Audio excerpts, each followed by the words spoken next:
How's it going? I'm Markel, and in today's video, I'm going to be talking about fornication and lust. And in this case, I committed it with a lady from the Lakota tribe in the Pine Ridge Reservation in South Dakota. And I was going to college in Montana, and one weekend, I decided to get my license in South Dakota.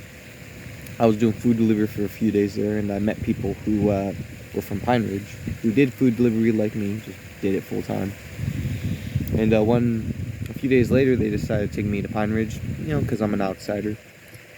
And we ended up being at their uncle's place, and their uncle's place is in a rundown neighborhood full of manufactured homes. And honestly, the uncle's house looked like a crack house. I met a lot of people who might do hardcore drugs and a lot of alcohol, and just people I felt uncomfortable with. They ended up drinking, talking about the past with their relatives, and I was starting to have anxiety. I was starting to feel paranoid, scared, because they told me we were going to sleep at their uncle's house, and I felt like I was going to get robbed while I was sleeping. I felt very scared at the time, and I was having an anxiety attack.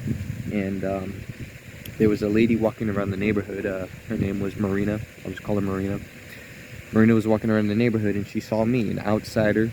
I was wearing different clothing than everyone. I had a clean haircut, clean shaved face, and she saw me and knew I was scared and uncomfortable. And I told her, I'm not comfortable sleeping here tonight, and she offered me a place to sleep at her place. And I said yes, thank you. I was very, I was relieved. So I went to her house, and I met her brother, her brother's wife, and Marina's daughter. And Marina had a child with someone who, he was a big fan of the Denver Broncos. He was, made money selling marijuana while he was going to school, but not too long before he committed suicide. He was dealing with some drug problems and alcohol problems, and she ended up being a widow. And it was very tragic to hear that, and but it was very interesting to hear everyone's background, all of their family background. And Marina ended up setting up a bed for me in the living room of her house, and I was very grateful that she did that. And I was tired.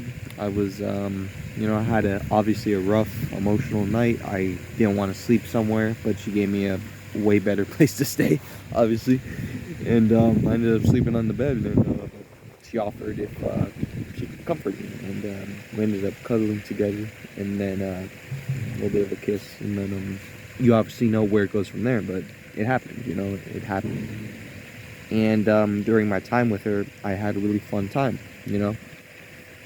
She was a great personality to be around, and she was very comforting, very, very nurturing, and I really appreciated her. And one of the things is, like, if I say something interesting or out of the blue, or something doesn't make sense to her, or something seems funny to her, she's like, yeah. Like, you only have to be there to understand it, but she always said yeah. And it was hilarious. She was very funny too. And then there was a point where I had to go back to California because I spent a lot of money traveling. I gave a lot of my money away. I felt like I got taken advantage of by some people in Rapid City, and I had to go back home to California and regroup myself. And a week later, just a week after I came back to California, my uncle had to drive me back to Montana, then back to South Dakota, so I can get my other car back. Getting my other car back, that's a whole nother story within itself. But yeah. And I got my car back, and my uncle just left. I didn't have the key, so I had to stay in a hotel in South Dakota for 4 days with my car in the parking lot. Like, basically, I got a tow truck to get it from where I found my car, and then put it in the parking lot of the hotel I was staying at for 4 days, and wait to get a key. But I ended up back in Bozeman, Montana, because I already got in student loan debt for the dorm and the cafeteria food, so I might as well just take advantage of it while it lasts. So I was just in Bozeman.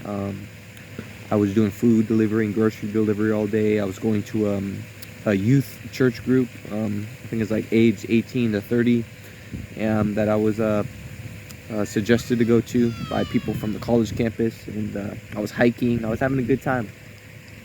During that time, I got a message from Marina. Marina sent me a message on Facebook. She found my Facebook somehow. And I was looking at my dorm, and my dorm had a bunch of supplies I did not need. Like a bunch of school supplies, a bunch of dorm supplies I didn't need. So I decided to give it away to her and for her daughter, because, you know, I know they can't, you know, they were struggling.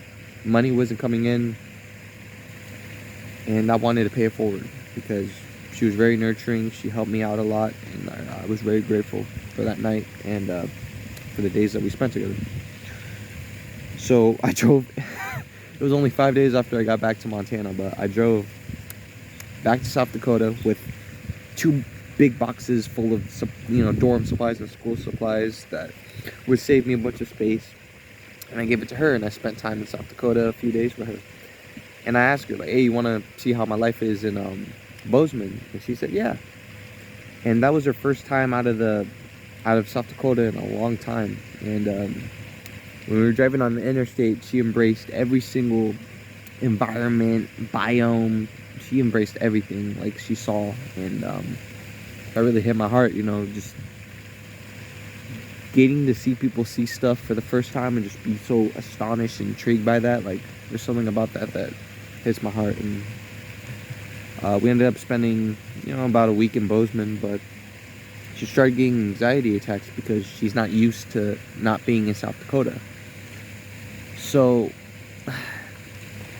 this is my fault, but, you know, I ended up being very frustrated, and I gave my phone. You know, she called her family just so they can comfort her, but I knew that, you know, it was time for her to go back home. And fortunately, one of her aunts, her son or her nephew, was having a soccer tournament a couple hours away in Montana. So I decided to use that as an opportunity to drop her off and say goodbye to her. And I felt like I said goodbye to her on a negative note, because I still expressed anger and frustration to her for her anxiety attacks. You know, it was,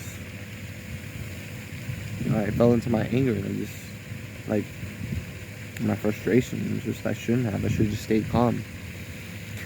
But, you know, she gave me a hug, we said our goodbyes, but I didn't know that that was the last time I would speak to her. She blocked me from everything. There's no way to reach her. But one of the life lessons I realized is that sometimes you're gonna get ghosted. You're never gonna talk to someone again because they want to let you go for the best of you. They want to let you go. They want to ghost you because they feel like without them in your life, you can reach your full potential. You can become the best version of yourself. And that's one of the hard things I had to learn, you know. I might have really cared for her, and really, I might have cared for her, you know. I might have expressed love to her, but she let me go because she felt like that was the best thing for me. And it took me time to understand that, but now I do. And I just hope anyone can relate to that. And just want to say God bless you. Thank you for watching this video. I hope you learned something, and hope to hear from you soon. Thank you.